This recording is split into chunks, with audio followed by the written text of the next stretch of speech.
Hello friends, কেমন আছো তোমরা? তোমাদের সামনে আজকে নতুন আবারও একটি ভিডিও নিয়ে হাজির হয়েছি। আমি সীমা চৌধুরী।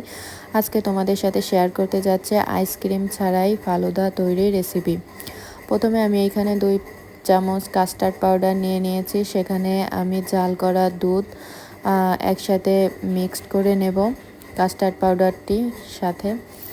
তারপর আমি দুধের ভিতর পরিমাণ মতো চিনি, 2টা এলাচ, যে যেরকম মিষ্টি পছন্দ করো সে সেরকম দিতে পারো। আমি হালকা মিষ্টি পছন্দ করি, তাই আমার পরিমাণটাও একটু কম ছিল।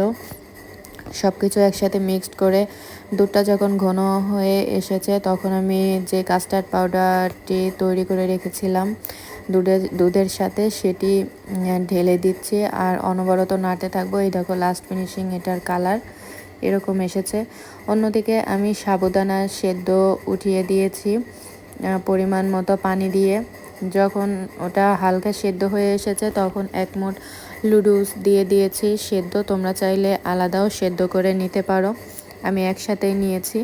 এটা সেদ্ধ হয়ে যাবার পর দুধ এবং সাবুদানা সব আমি ঠান্ডা করে নিয়েছি। ঠান্ডা করার পর দুটো একসাথে মিক্সড করে নিচ্ছি। দেখো অল্প অল্প করে পরিমাণ মতো নিয়েছি। অন্যদিকে আমি একটি পাত্রে জলি তৈরি করব। সেখানে পানি, চিনি এবং 1 চামচ কর্নফ্লাওয়ার দিয়ে মিক্সড করে জাল করে নিয়েছি।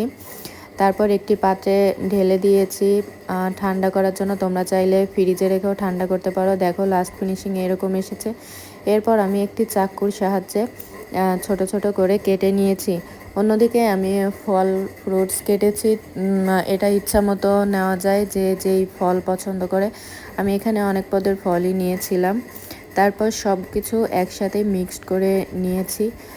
চেহারাটা দেখতে সেরকম ভালো হয়নি, তবে প্রথম বানিয়েছি, আমার কাছে টেস্টটা ভালোই লেগেছিল। আমার ভিডিওটি কেমন হয়েছে তোমরা আমার ভিডিওতে কমেন্ট করে জানাবে।